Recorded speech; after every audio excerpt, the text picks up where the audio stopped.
en las invasiones inglesas, donde nos va a defender. Va a tener una hazaña muy, muy particular ahí, creo que en la primera. Y luego va a tener un rol fundamental en lo que fue la lucha por la independencia, al frente de los infernales, que bueno, detuvieron 6 invasiones inglesas con muy, pero muy pocos recursos. Y bueno, también destacando ahí lo importante que fue el protagonismo de las mujeres, como Macacha, que fue su hermana, y bueno, también de los gauchos en la lucha revolucionaria. Y poder, como universitarios, imitar como un poco su ejemplo y levantar las luchas y las discusiones de todos esos hombres y mujeres de aquel momento, que bueno, luchaban por una patria realmente soberana, sin ninguna dominación extranjera y sobre todo justa para todas y todos y para el pueblo. Y creo que en este momento es indispensable que nosotros los universitarios tengamos un rol activo, los jóvenes, digo, en las discusiones, que impulsemos los debates que daban nuestros próceres, como la concentración de la tierra, como la concentración de la riqueza. Y bueno, en la contemporaneidad tenemos, digo, ejemplos claros de lo que sería soberanía con el tema de la discusión de la hidrovía, que está acá cerquita en nuestro río Paraná, que bueno, está en este momento en manos extranjeras y no en nuestras manos. ¿Y qué estaría pensando San Martín, Belgrano, Güemes, digo, Macacha, en este momento, qué discusión y qué salida propondrían, digo, en esta discusión? Después, por ejemplo, con el tema de la vacuna, de poder tener una vacuna nacional para avanzar un poco en la soberanía, digo, de nuestro pueblo y poder ser realmente un país independiente, en el marco eso un poco de las luchas que podemos dar como universitarios en la sociedad, y además, bueno, de todas las cosas también que faltan para que seamos realmente libres y como nuestros próceres querían. Bueno, hoy tenemos una invitada de lujo para que nos cuente un poco sobre quién era Güemes, que es Pupina Plomer. Ella es profesora y historiadora y trabaja en Filonews. Y bueno, yo particularmente soy muy admiradora tuya, me encanta la forma en que transmitís tu contenido, me parece que es una forma muy popular de hacerlo, y le puede llegar, digamos, de esa forma a todos y a todas. Así que bueno, si estás preparada, bienvenidos a todos. Si estás preparada, te cedo la palabra y sobre todo bienvenida. Bueno, buenas tardes. ¿Qué tal? Les voy a pedir hasta que sí que se silencien los micrófonos porque se hace eco, si no. Qué gusto ver tanta gente, qué gusto y qué presión ver tanta gente conectada. Creo que nunca hablé virtualmente para tantas personas, pero vamos a ver qué sale. Para quienes no me conocen, yo soy historiadora, soy profe de historia de la Universidad Nacional de Córdoba, y hago divulgación de temas históricos en redes sociales, con memes y como con una mirada un poco más millennial, sería. Antes de arrancar, como estoy en mi casa, como les debe pasar a muchos de ustedes, probablemente mi gata en algún momento quiera robar protagonismo y empiece a caminar por acá. Les pido disculpas desde ya, pero bueno, mascotas y trabajo home office. Bueno, arrancamos.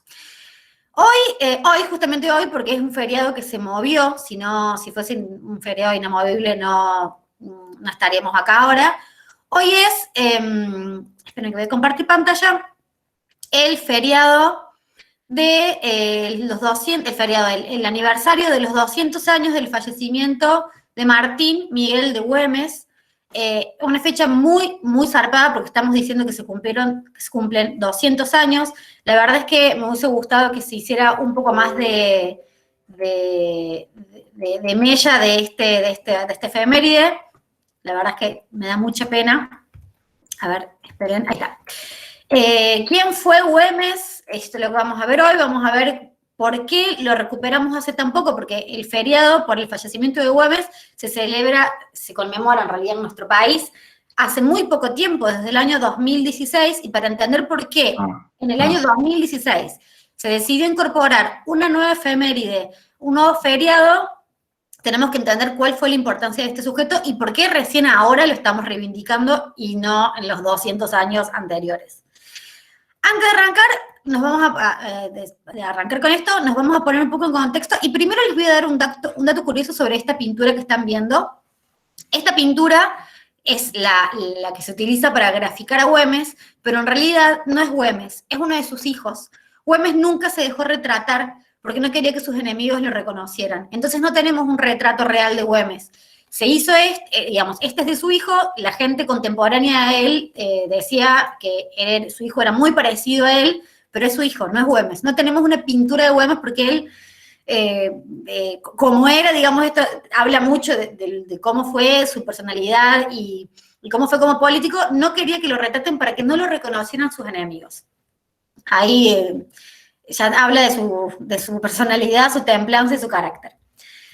Antes de arrancar con todo esto, tenemos que ponernos en contexto qué estaba pasando en el Virreinato del Río de la Plata y las posteriores Provincias Unidas del Río de la Plata a principios del siglo XIX. En todo el contexto en que vamos a hablar son las dos primeras décadas de 1800, 1810, 1820, un momento donde atravesamos la Revolución de Mayo, es decir, consagramos nuestro primer gobierno criollo. A partir de ahí se inició una década revolucionaria que va a ser toda la década de 1810, donde se declaró la independencia en 1816, donde hubo constantes ataques de los realistas en el norte, de los ejércitos españoles que querían recuperar las tierras, ocuparlas nuevamente, conflictos entre las diferentes regiones de las Provincias Unidas, porque esto que ustedes ven acá en amarillo era lo que era el virreinato. Después eso se va a fragmentar en provincias y esas provincias van a empezar a pelear entre ellas, de eso ya vamos a ver, fundamentalmente con Buenos Aires, para variar. Y vamos a hablar de lo que fue la guerra en el norte, en lo que se llama en Salta. Cuando hablamos de Salta, en este momento, no estamos hablando de la provincia actual de Salta, sino era la cabecera de la intendencia, era una región mucho más amplia que, digamos, no piensen en la provincia actual, sino más bien en una región más amplia. Pero bueno, se llama Salta igual. En esa Salta, esa región del norte va a ser como el escudo más importante que vamos a tener contra los avances realistas en esa región, es donde constantemente van a venir los ejércitos realistas, donde constantemente van a estar los ejércitos de Güemes, de Belgrano, de San Martín, no en ese orden, defendiendo los territorios de los ataques realistas. Pero bueno, esto es como para que nos pongamos en contexto y entendamos dónde vamos a estar hablando y en qué momento. O sea, en un momento de revolución, de independencia y de constantes ataques extranjeros. Dicho esto, este contexto, arrancamos a ver a este noble caballero que fue Güemes. Esto es control H, creo que es. Para ver pantalla completa. Ahí está.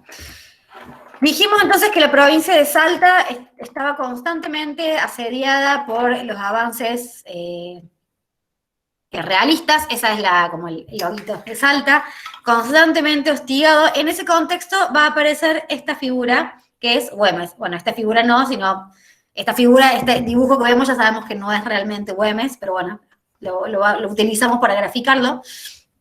¿Quién fue Güemes? Güemes tiene una particularidad que tienen pocos próceres de la época, y es que tiene un pie en la aristocracia y en el mundo con formación académica, intelectual, y tiene un pie en el campo, en lo rural, en el día a día del trabajador del gaucho. Él era hijo de una familia rica. Es por esto que tuvo una buena formación, sabía leer, sabía escribir, igual que su hermana Macacha, tuvo estudios, de hecho se fue a estudiar a Buenos Aires, tuvo mucha formación intelectual. Esto se nota abusamente en las cartas que se mandaba con Belgrano, con San Martín, y ya vamos a ver esas cartas.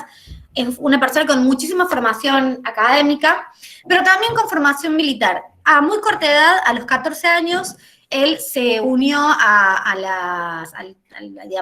las tropas.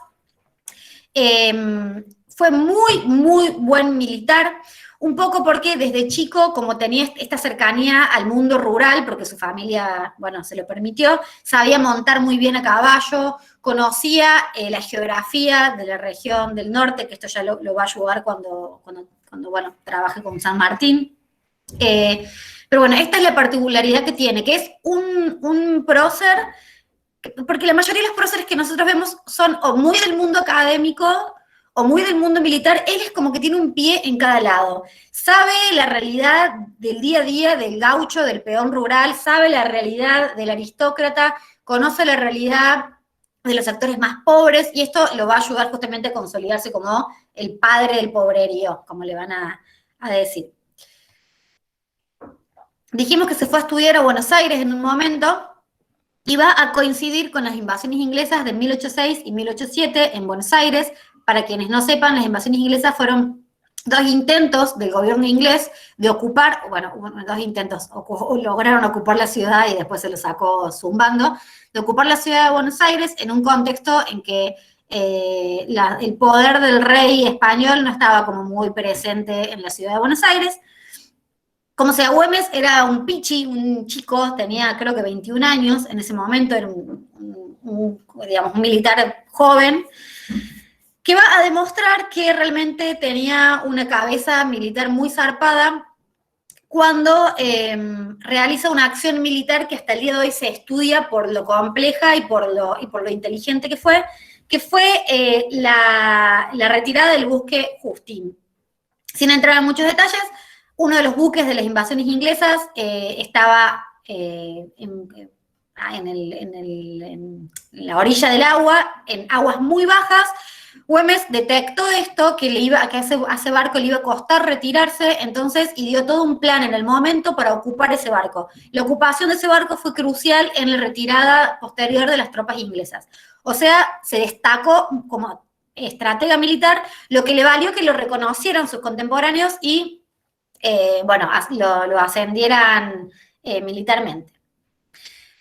No me adelanto. La cuestión es que este joven Güemes sigue en Buenos Aires, asciende militarmente, se hace reconocido entre sus pares, que eso es muy importante, o sea, muchos pares de él lo van a empezar a reconocer como, che, ojo ese Güemes que sabe lo que hace, pero su corazón estaba en Salta. Él realmente sentía un cariño y un apego muy importante por su provincia, y para el año 1814 y 1815, Salta va a estar en una situación bastante compleja que a Güemes lo va a llevar a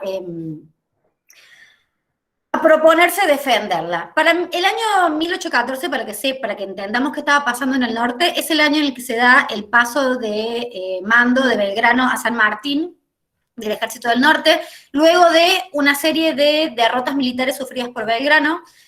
San Martín lo releva, y realmente estaba como complicada la zona, digamos, la defensa del norte estaba como complicada, los ejércitos realistas venían bajando con mucho apremio, con mucha tenacidad, y eran unos ejércitos que tenían una particularidad muy desagradable. Estos ejércitos realistas, estos ataques realistas que se dan en el contexto de la restauración del rey Fernando VII, esto, una breve aclaración, Fernando VII había estado preso, como deben saber, durante el periodo de la Revolución de Mayo, Napoleón lo tenía preso, en el año 1814 él sale de su prisión y empieza un plan como mucho más fuerte para recuperar los territorios americanos que se le estaban retobando. Estos ejércitos muy profesionales eran unos violentos y tenían una hazaña a la hora de atacar que era inentendible. Arrasaban con pueblos, violaban a las mujeres, robaban, quemaban, mataban a ciudadanos que normalmente no se matan en las guerras, digamos, los ataques son entre ejércitos. Eran realmente ejércitos muy violentos. Uno de ellos estaba liderado por Pezuela, por el general Pezuela, un español, y realmente el norte les tenía mucho miedo. En ese contexto aparece Güemes en Salta, vuelve, y inicia la resistencia del norte en el año 1815, logra, gracias a sus técnicas militares y a su estrategia, logra resistir el ataque de estos ejércitos que eran unos sacados, unos violentos. Fíjense el nivel de resistencia real que tuvo contra estos ejércitos, que el ejército realista, en el ataque y en la defensa que hizo Güemes, los realistas tuvieron 120 muertos, 122 prisioneros, y el ejército de Güemes solo 2 heridos. O sea, para que se fijen que un ejército sin tanta formación profesional como el español tuvo una victoria como arrasadora. Esta victoria en el año 1815 a Güemes lo que le va a significar es que lo amen. El pueblo salteño lo ama, dicen Güemes, te amo. Se me acaba de ocurrir un meme que no hice, que sería el de Justin con la vinchita que diga Güemes, el fan de Justin que diga Güemes. Y lo nombran gobernador de Salta.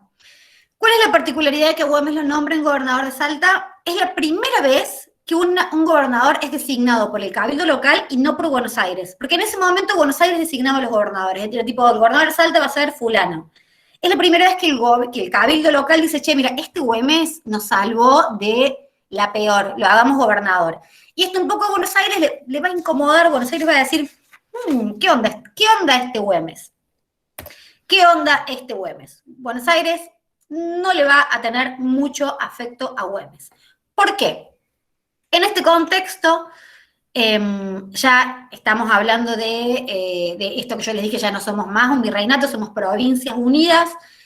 Hay un caudillo en el litoral que se llama Artigas, que lo deben conocer, que le está haciendo un poco la vida imposible a Buenos Aires. Y Buenos Aires tiene mucho miedo que aparezca otro caudillo como Artigas en el norte, que sería Güemes. Entonces lo van a mirar con mucho recelo y con mucho cuidado porque tienen miedo que Güemes tenga tanto poder local que de alguna forma compita con el poder de Buenos Aires. En este contexto, Güemes tiene un encontronazo con un general que luego le va a hacer la vida imposible, un general criollo que se llama Rondó. Tiene muy mala onda con Rondó. Esto lo destaco porque vamos a ver que al final esta mala onda con Rondó va a tener sus consecuencias.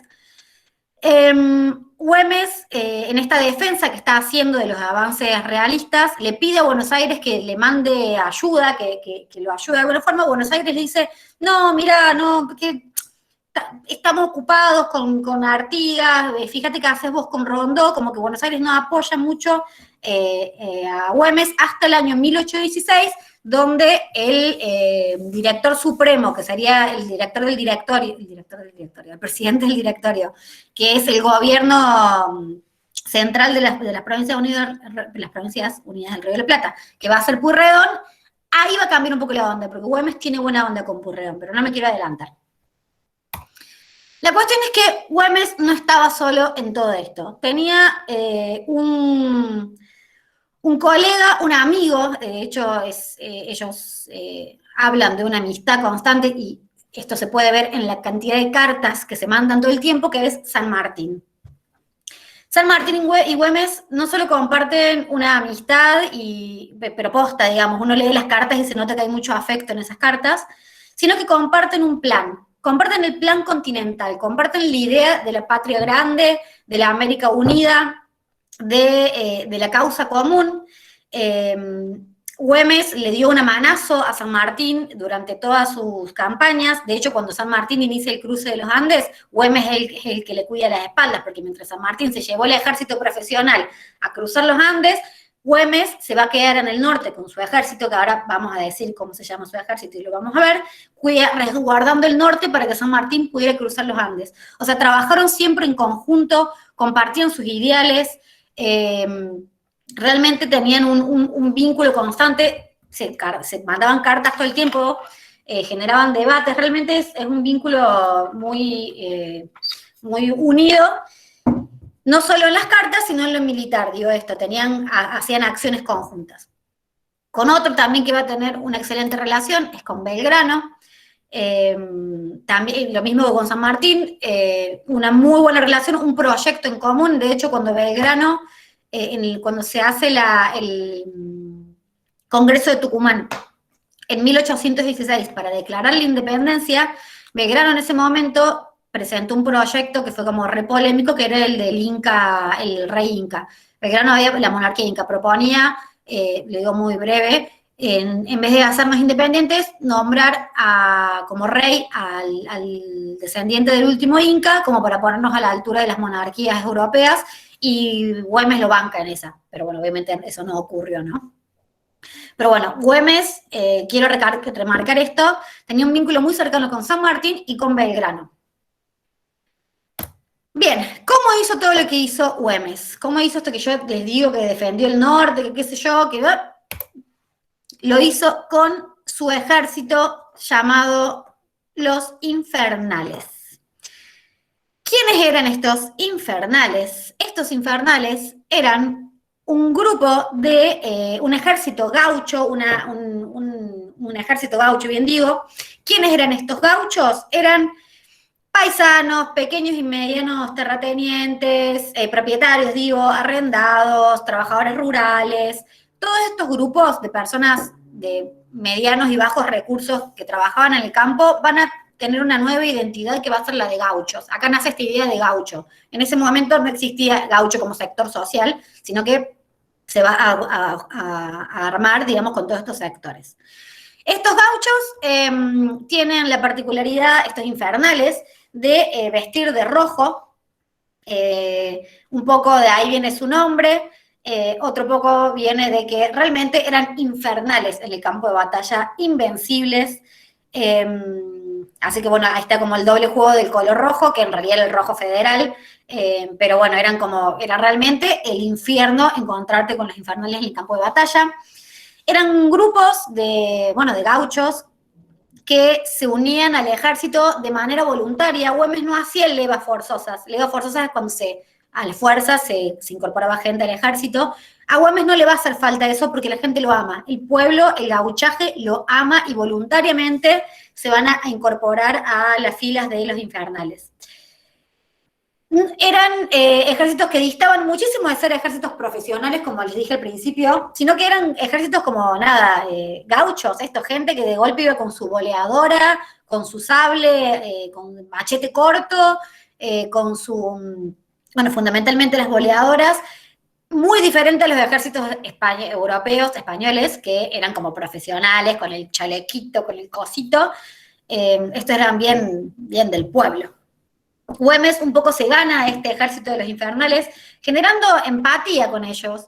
Güemes los entiende. Vieron que yo al principio les había dicho que Güemes tenía una formación que lo había hecho muy cercano a los sectores populares. Bueno, Güemes genera empatía con ellos porque habla como ellos, se viste como ellos, entiende su realidad, anda a caballo al lado del gaucho, digamos, que realmente es un caudillo que está muy cerca de los gauchos y es un caudillo que los entiende, o sea, él realmente se pone en su lugar y esto, insisto, se ve hasta en la forma en que vestía, porque Güemes no usaba grandes prendas militares, sino que se vestía como sus infernales.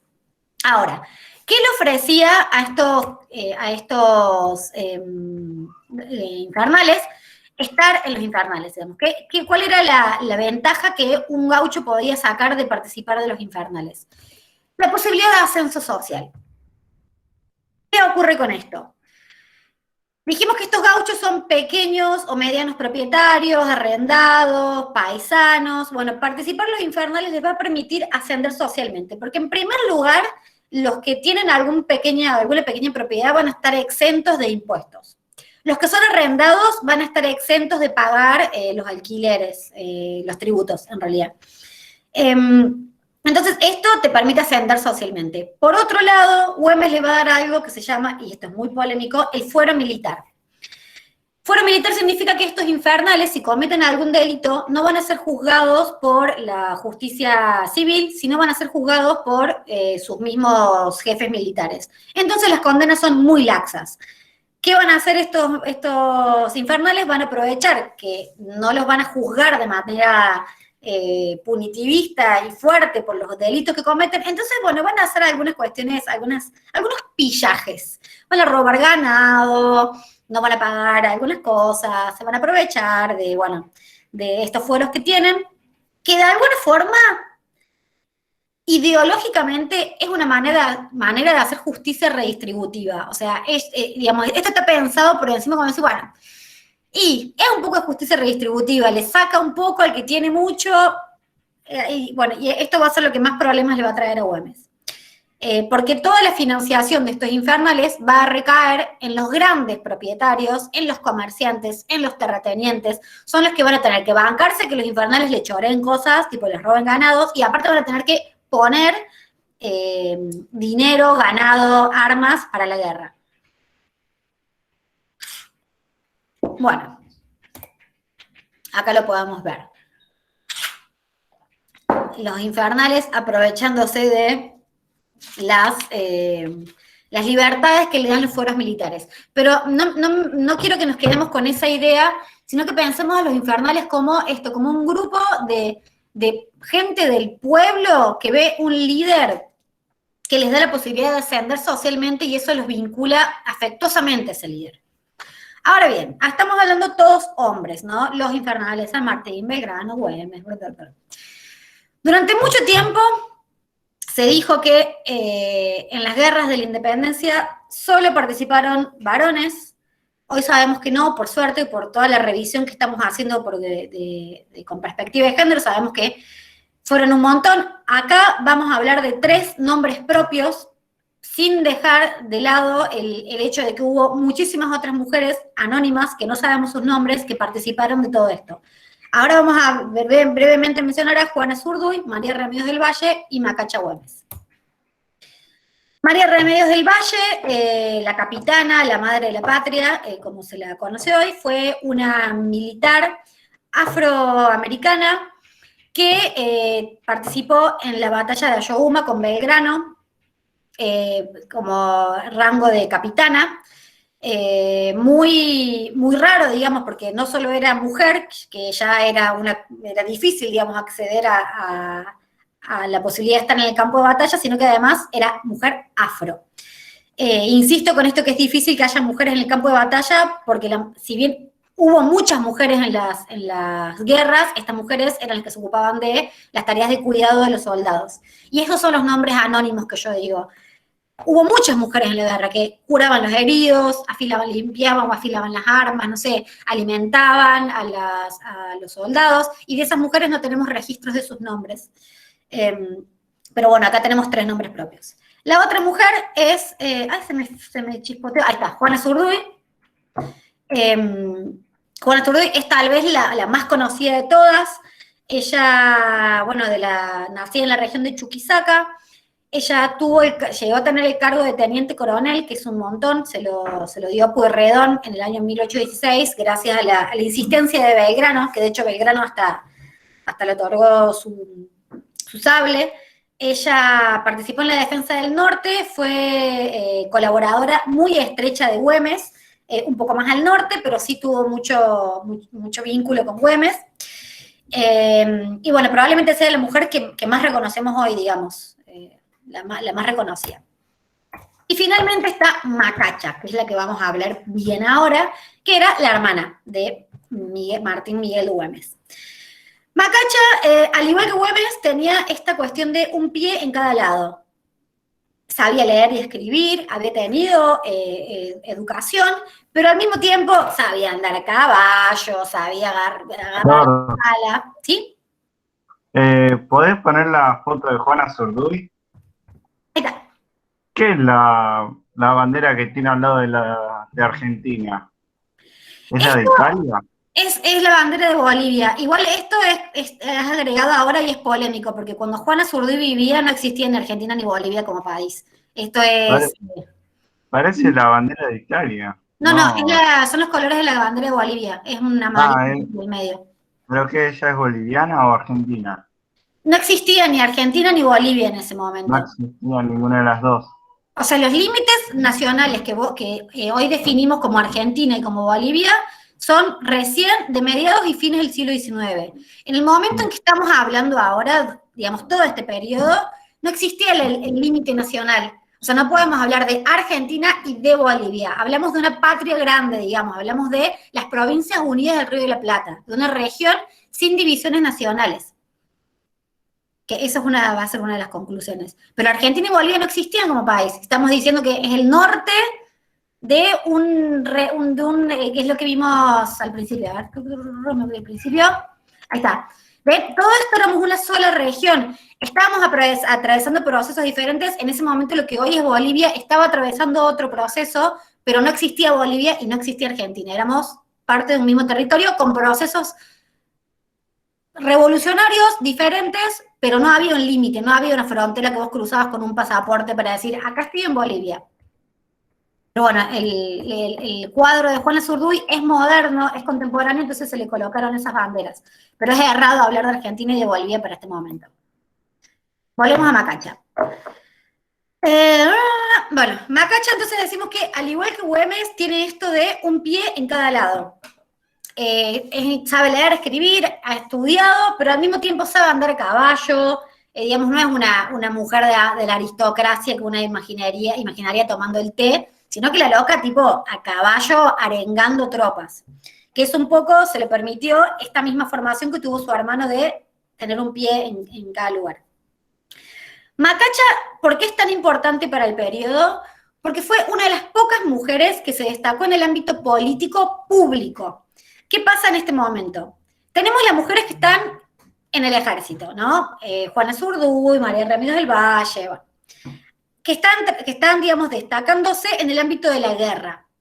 Después tenemos mujeres de la aristocracia porteña, de la aristocracia mendocina, como Mariquita Sánchez de Thompson, que se destacan en la política privada, es decir, en el seno de sus hogares.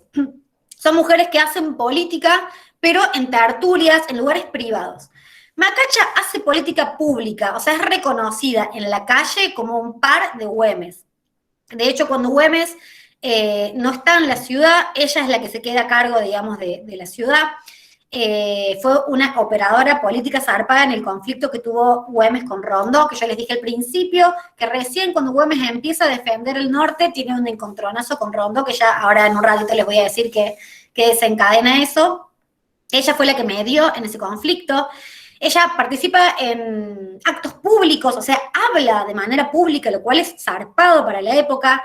Y bueno, y dirigió otra forma de hacer, de participar en la guerra, que fue el espionaje. Ella dirigía un grupo de espías mujeres. ¿Qué pasaba? Nadie sospechaba de una mujer en ese momento, porque las mujeres normalmente no hacían política, no hacían, no participaban en la guerra, entonces nadie sospechaba que hubiese una mujer. ¿Qué hacían? Organizó ella, junto con muchas otras mujeres, un sistema de espionaje, donde ¿qué hacían? Se ponían mensajes escritos con información importante debajo de la pollera. Y nada, y pasaban entre los españoles y los realistas, nada, una mujer, no sospechaban. Otra cosa que hacían era, por ejemplo, se sentaban frente a los ejércitos realistas con una bolsa de maíz, o de porotos, digamos, de lo que sea, y pasaban un poroto de una bolsa a otra contando cuántas personas tenía el ejército. O sea, decían a uno, iba a dos, iba a tres, y la bolsita que quedaba con la cantidad de miembros del ejército, la ataban, se la ponían abajo de la pollera y la entregaban. O sea, un espionaje zarpado, pero bueno, como las mujeres en ese momento no eran vistas como una posibilidad de estrategia, pasaron desapercibidas y fueron unas zarpadas espías. Bueno, Macacha, además de todo esto, posterior a la muerte de su hermano, participó del Partido Federal hasta el año 1840, donde se retira de la política y después se muere de viejita. Pero fue un personaje muy, muy destacado. ¿Y por qué la destacamos, además de todo lo que hizo? La destacamos porque fue una de las mujeres que pudo. O sea, ella fue excepcional porque pudo acceder a esta representación pública y otras mujeres no. Ahora bien, hasta acá todo color de rosa. Güemes es un capo, un genio, defendió el norte con los infernales, lo ayudó a San Martín, invencible, aguantó 7 invasiones españolas. Pero, ¿qué pasó? Si era tan listo, ¿por qué se murió? Vamos a ver qué pasó para que una figura tan destacada de la política muera. Y para eso hay que llegar al año, esto debería moverse. Ay, no se mueve. Bueno, llegamos a 1819, 1820. ¿Qué ocurre en este momento? Dijimos que Güemes se venía consolidando como un político muy importante, muy destacado, muy reconocido, la gente lo amaba, pero no lo amaban todos. Obviamente que si estamos diciendo que la base de su ejército de los infernales era esta cuestión del pillaje, del fuero militar, de que los propietarios pusieran la papota para todas estas campañas, obviamente estos propietarios, estos terratenientes, estas élites, no se lo van a fumar más. Es la élite salteña la que genera el desenlace fatal de Güemes. Esta élite está podrida, no aguanta más que Güemes les cargue a ellos la responsabilidad y la inversión de la lucha contra los realistas. Al mismo tiempo, la economía regional de Salta en este momento está bastante baqueteada porque además de que les está exigiendo pagos extraordinarios a los propietarios, se cortó el comercio con el norte, o sea, con el norte más norte, con el Alto Perú sería, porque Güemes no quería que los productos salteños alimentaran a las tropas españolas. Entonces, se cortó ese comercio, lo cual hacía que los propietarios de Salta no solo que tenían que poner guita para esto, sino que no podían vender sus productos y entonces no generaban ingresos. A esto también se suma que San Martín está en Lima, ya no está más en la región, ya se fue, cruzó los Andes. ¿Tá? Manuel Belgrano, que era su otro aliado, está en Santa Fe, no lo tiene cerca, y va a asumir la dirección del gobierno central, del directorio, su enemigo, Rondó. Vieron que al principio yo les dije Rondó, él se lleva mal con Rondó, tuvo un encontronazo, pero el director supremo era Pueyrredón, el cual tenía buena onda. Bueno, ahora el director supremo es Rondó. Y Rondó le va a decir, ay, qué pena con vos, ¿necesitas ayudar? Qué pena con vos. Güemes está solo resistiendo en el norte el avance de los españoles, sin San Martín, sin Belgrano, ya con el odio de las élites locales y sin la ayuda de Buenos Aires. Buenos Aires, Rondó le va a decir, ¡pah! ¡Qué pena! Estamos con muchos problemas acá, así que no te podemos ayudar. Esto en el año 1819. En el año 1820, el gobierno central de las Provincias Unidas del Río de la Plata desaparece, cae, y ya no hay a quien pedirle ayuda, o sea, ya no hay más Rondó ni siquiera para pedir ayuda. Esto sobrecarga aún más a las élites locales, entonces las élites locales van a iniciar ¿cómo es? No sé la palabra. Bueno, un atentado contra Güemes, van a hacer un plan secreto para sacárselo de encima a Güemes. Se va a iniciar una guerra civil porque toda Salta lo ama, menos los que tienen plata, menos los terratenientes. Van a iniciar una conspiración, esa era la palabra que no me salía, una conspiración contra Güemes. Van a aprovechar en 1820 que Güemes se va a Jujuy para hacer lo que se conoce como la revolución del comercio, donde van a tomar el gobierno local y van a decir, Güemes, no te queremos más. Estas élites locales aliadas con los españoles. O sea, las élites locales de Salta traicionan a la causa patriota, se alían con Pedro Antonio Olañeta, que era un general español, y junto con los españoles le van a hacer un atentado a Güemes. Esto se conoce como la rebelión del comercio. Ya el nombre lo dice todo. Si estamos diciendo rebelión del comercio, revolución del comercio, estamos viendo que es la gente que tiene plata la que lo está haciendo. En ese momento se forma un partido que se llama Patria Nueva, que son estos comerciantes, hacendados y españoles que van a querer sacarlo a Güemes. Güemes no está, así que Macacha va a crear la Patria Vieja, que es este partido de los que sí lo bancan a Güemes. Güemes regresa. Cuando regresa, obviamente los sacan cagando a los españoles, a las élites, o sea, Güemes recupera la ciudad de Salta porque el pueblo lo quiere, o sea, el pueblo sale a las calles y dice, no me toquen a Güemes. Sin embargo, esto un poco lo va a dejar Rengo de alguna forma políticamente, va a tener que justificar su poder. Sus infernales le siguen siendo fiel a muerte, porque los infernales lo van a bancar toda la vida. Sin embargo, sufre un poco, esperen que pongo pantalla completa, sufre un debilitamiento, y el 7 de junio de 1821 recibe un balazo en la casa de su hermana Macacha. Este atentado, esta conspiración que estaban haciendo Pedro Olañeta, que era un español, con las élites locales, lo rastrean en la casa de Macacha. Hay versiones que dicen que estaba en la casa de una amante. Yo creo que son versiones, yo creo no, la historia cree que son versiones para desacreditarlo.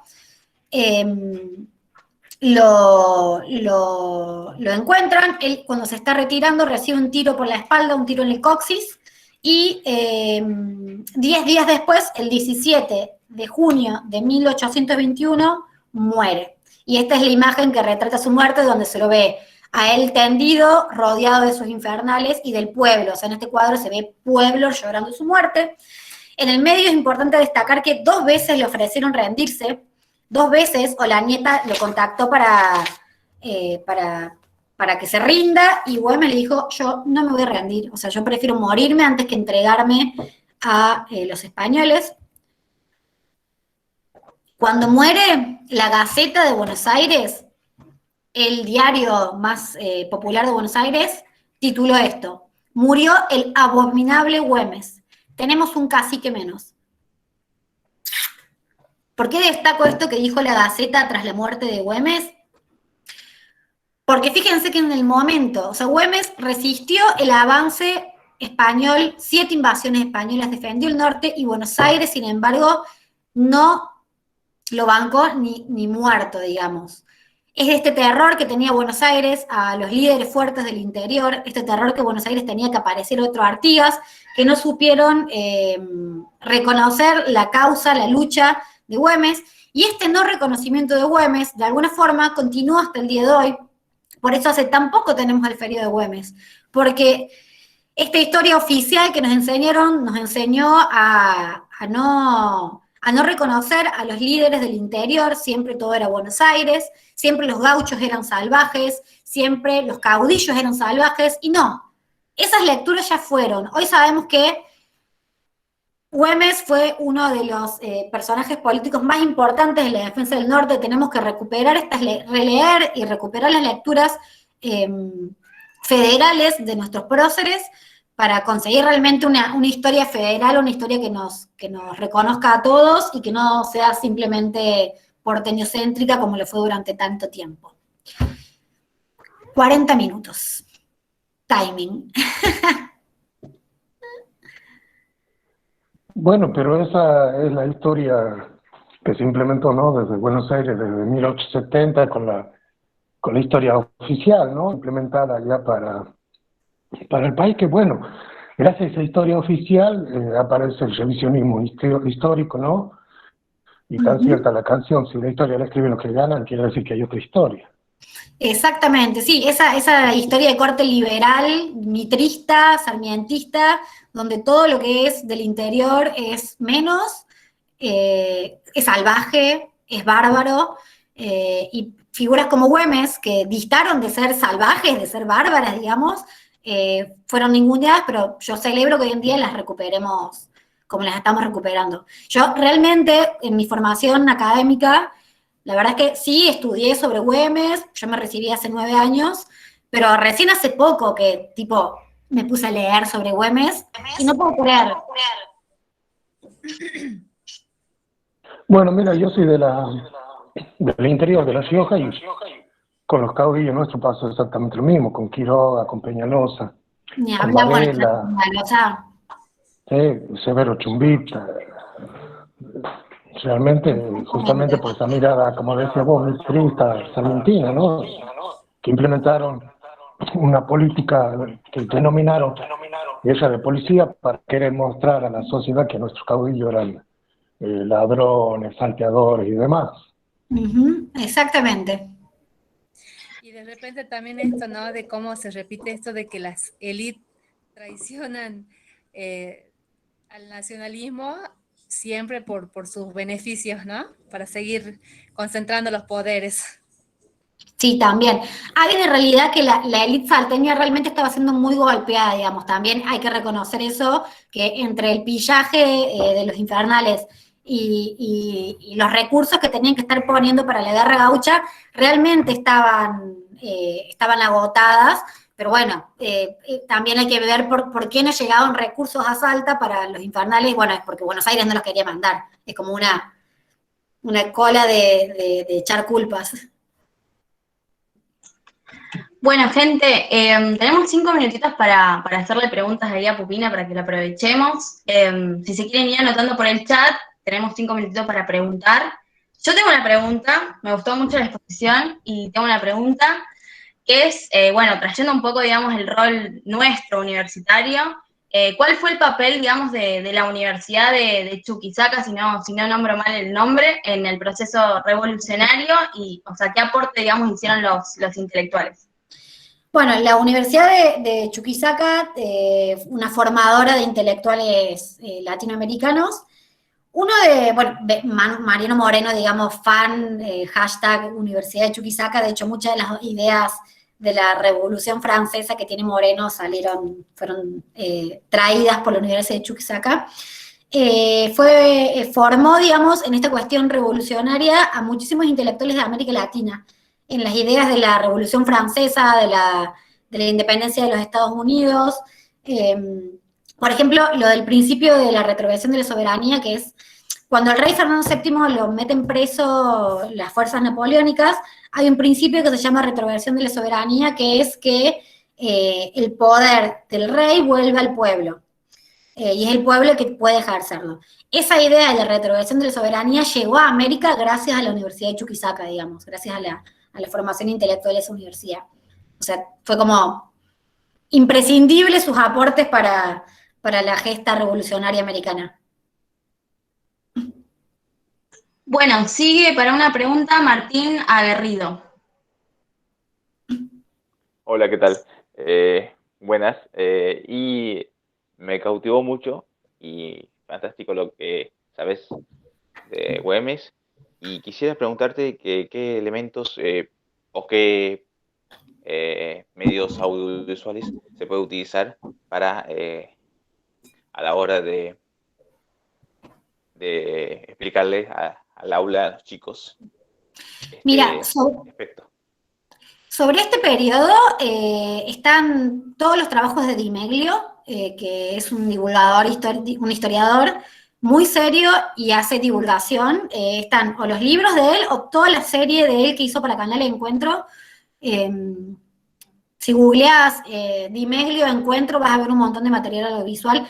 Tal vez no es con tanto timing como los chicos de ahora quieren, pero es muy correcto en cuestiones académicas y a mí me parece muy entretenido. Tiene una serie que se llama Unitarios y Federales, creo, o algo así. Sí, la conozco.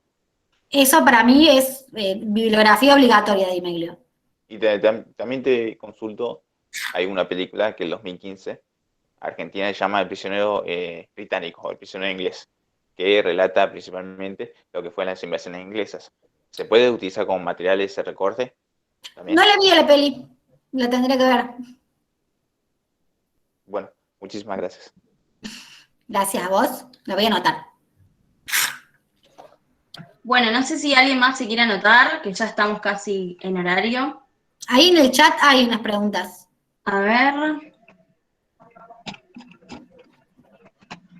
¿Qué bibliografía recomendás sobre el rol de las mujeres en la guerra por la independencia? Hay un libro de divulgación son 3 libros de Margal, creo que es Gabriela, ya les voy a googlear el nombre, que se llama La historia argentina contada, Gabriela Margal, sí, La historia argentina contada por mujeres, son 3 tomos, a mí me parecen muy buenos para trabajar a nivel divulgación, son joyitas.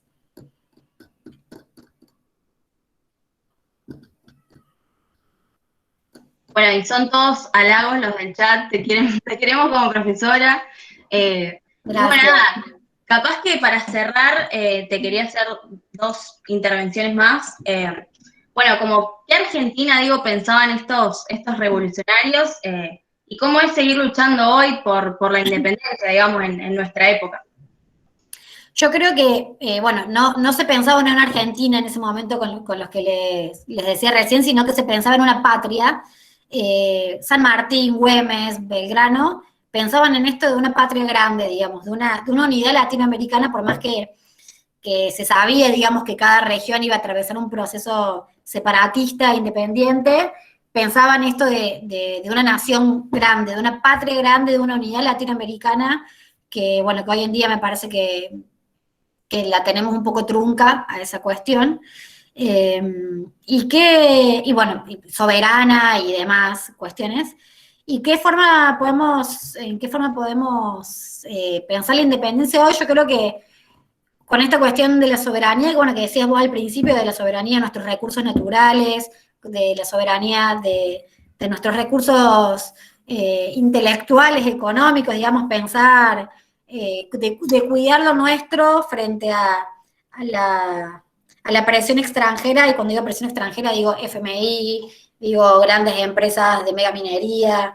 Me parece que pensar, digamos, cómo generar una soberanía que nos haga no depender de estos monstruos extranjeros es una buena forma de pelear por la independencia. Pasó la gata. Bueno, gente, si no hay más preguntas ahí en el chat, ya podemos ir terminando. Me parece que estuvo re buena y que tenemos que seguir, digamos, dando estas charlas en la secundaria, en la universidad y demás, porque cuentan muy poco en la escuela. Y bueno, tenemos que seguir indagando y nos cuentan la historia de Buenos Aires y de los próceres más importantes y no los del norte. Y bueno, obviamente como universitarios y como universitarias poder seguir luchando por esos ideales que proponían estos hombres y mujeres de nuestro país, que lucharon y dejaron su vida por una patria justa, libre y soberana. Así que bueno, muchas gracias Pupina por estar acá, la verdad un placer y ojalá, gracias a ustedes, lo disfruté mucho. Podamos hacerlo presencialmente alguna vez cuando termine la pandemia. Me encantaría porque banco a la Universidad de Rosario, he ido hace unos años a un congreso y banco todo Rosario. Muchas gracias, muchas gracias. Bueno, gracias a todos por venir también. Espero que la hayan disfrutado. Nos vemos. Adiós. Chao. Chao.